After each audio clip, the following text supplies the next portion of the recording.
Dalawang buntis na pusa. Yan po, video lang po. Ito lang po yung dalawang buntis na pusa natutulog. Yan po sila.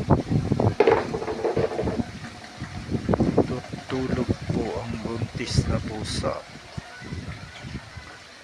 Ayan po. Antok na antok po sila. Yung isa po malapit na pong manganak. Ayan.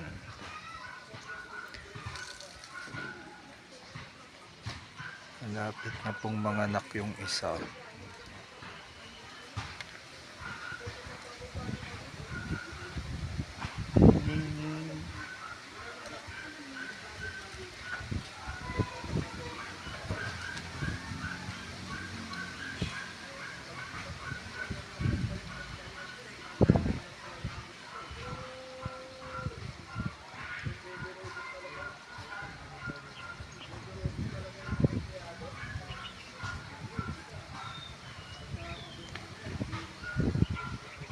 Thank you for watching. Follow for more.